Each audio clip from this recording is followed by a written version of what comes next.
চূড়ান্ত লড়াই করতে হবে।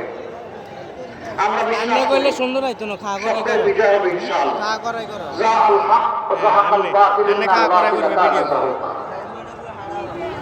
বাতিল সব তছনছ হয়ে যাবে ইনশাআল্লাহ। 5 তারিখের পর আপনারা দেখেছেন কার কি কর্মকাণ্ড, কার কি চরিত্র।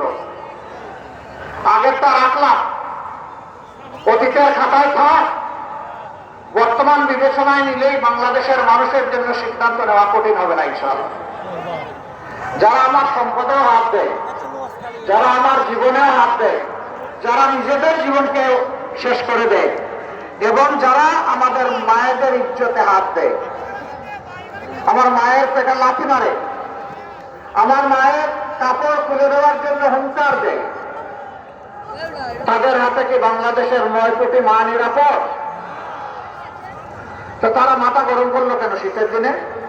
কারণ একটাই, যখন সাধারণ মহিলারা পর্যন্ত বলে যে নিরাপত্তার জন্য 11 ডলারের প্রয়োজন, যখন একজন মহিলা তার মতো করে তার পছন্দ মতো তিনি পোশাক করে রাস্তায় এসেছে, সাংবাদিক বন্ধু জিজ্ঞেস করেছে আপনি আগামী বাংলাদেশের ক্ষমতায় কারে দেখতে চান?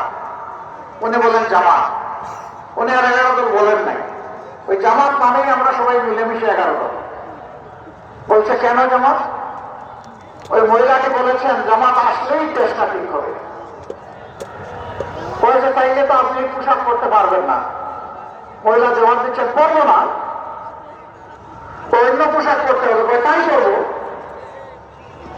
আচ্ছা, জামাতের কোন জিনিসটা আপনার ভালো লাগে?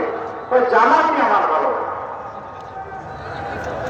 এই যে মহাবন্ধের এই অ্যাটিটিউড, তারা তাদের রাস্তার ঠিকানা হিসেবে 11 দলকে এখন দেখছে, এইটাই তো দুর্নীতি করেন, তাদেরও বই হওয়ার কিছু নাই।